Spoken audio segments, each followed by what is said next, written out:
السلام علیکم۔ میں اس وقت رومسو میں موجود ہوں اور یہ رات کے 12:30 بجے کا ٹائم ہے اور روشنی سے آپ کو ایسا محسوس ہو رہا ہوگا جیسے یہ دن کے 12:30 بج رہے ہیں۔ یہاں پہ مڈ نائٹ سن ہے، یعنی سورج 24 گھنٹے طلوع رہتا ہے، غروب نہیں ہوتا۔ یہ دنیا میں ایک منفرد جگہ ہے جہاں پہ 24 گھنٹے کے لیے سورج طلوع رہتا ہے۔ ہم یہاں پہ اسلامک کونسل آف ناروے کی جو امام کمیٹی ہے اس کے ساتھ جو نمازوں کے اوقات ہیں northern part of the Norway کے اندر، اس کو ڈسکس کرنے کے لیے اکٹھے ہوئے ہیں۔ مقامی ائمہ کے ساتھ کل ہماری میٹنگ ہے جس میں اس ایشو کو تفصیلی طور پر ہم ان کے ساتھ ڈسکس کریں گے، کیونکہ یہاں پہ تینوں طرح کے فینومین موجود ہیں۔ یہاں پہ ایسے دن آتے ہیں کہ جب سورج غروب نہیں ہوتا، جس طرح آج کل کے دن ہیں گرمیوں کے، سمر کے۔ پھر سردیوں میں وہ دن آتے ہیں کہ جب سورج بالکل طلوع نہیں ہوتا، غروب رہتا ہے، 24 گھنٹے رات رہتی ہے۔ اور پھر ان کے درمیانی وقت ہے کہ جب سورج غروب بھی ہوتا ہے اور طلوع بھی ہوتا ہے اور نارمل دن کی کیفیت ہوتی ہے۔ تو یہ تینوں ڈیفرنٹ کیٹیگریز جو ہیں وہ موجود ہیں۔ تو نمازوں کے اوقات کی ایڈجسٹمنٹ یہاں پہ بہت مشکل ہے اور اس پر مختلف علماء کی مختلف آراء موجود ہیں۔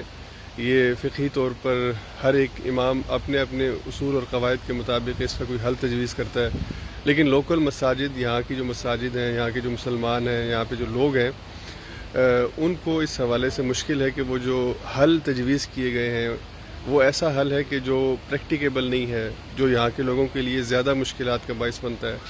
اور یہ حل جو تجویز کیے گئے ہیں یہ اکثر ان علماء کی طرف سے ہیں کہ جو یہاں پہ آئے نہیں ہیں، رہے نہیں ہیں، اور مقامی علماء جو تجویز کرتے ہیں اس کے حوالے سے ہم آہنگی نہیں پائی جاتی لوکل۔ تو اب اسی وجہ سے اسلامک کونسل آف ناروے نے ایک کمیٹی بنائی ہے کہ وہ یہاں کے جو نمازوں کے اوقات ہیں ان پر ایک متفقہ جو ہے وہ ایک فیصلہ کیا جائے، اس پر کام کیا جائے۔ جن جگہوں کے اوپر سورج غروب ہوتا ہے اور طلوع ہوتا ہے ان کی آبزرویشنز کی جائیں اور پھر یہاں پر جو لوگ رہتے ہیں ان کی رہنمائی کی جائے۔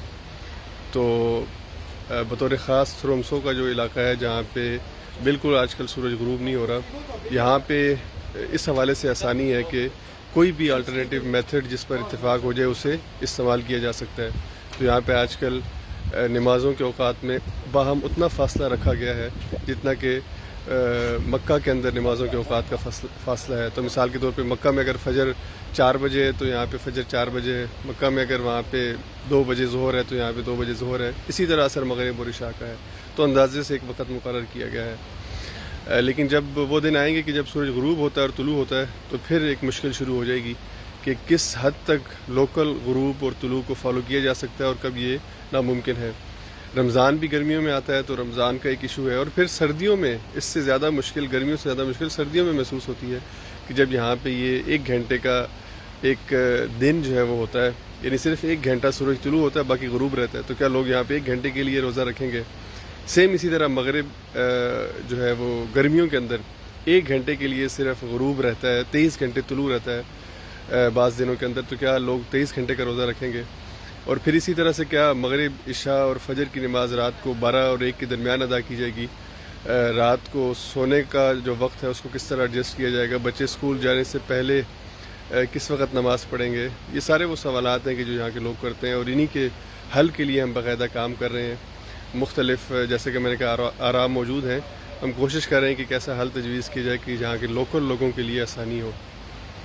یہ آپ یہاں کا جو منظر ہے وہ دیکھ، ایک خوبصورت جگہ ہے، بہت پیاری جگہ ہے۔ رومسو کا شہر ابھی بھی پہاڑوں کے اوپر برف موجود ہے، اور یہ رات کے 12:30 بجے کا وقت ہے اور سورج بالکل اپنے، اگرچہ بادل ہیں آج، اس طرح سے آسمان جو ہے وہ صاف نہیں ہے۔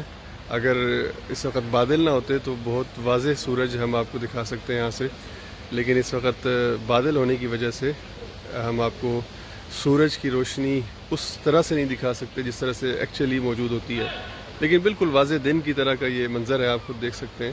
اللہ تعالیٰ کی قدرت ہے، اس کا نظام ہے، اور مسلمان دنیا کے اس حصے کے اندر بھی موجود ہیں، مساجد موجود ہیں، نمازیں ادا کی جا رہی ہیں، اور یہاں پہ باقاعدہ مسلمانوں کے ادارے جو ہیں وہ قائم ہو چکے ہیں۔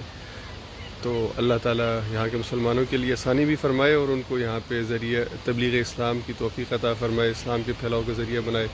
السلام علیکم ورحمۃ اللہ وبرکاتہ۔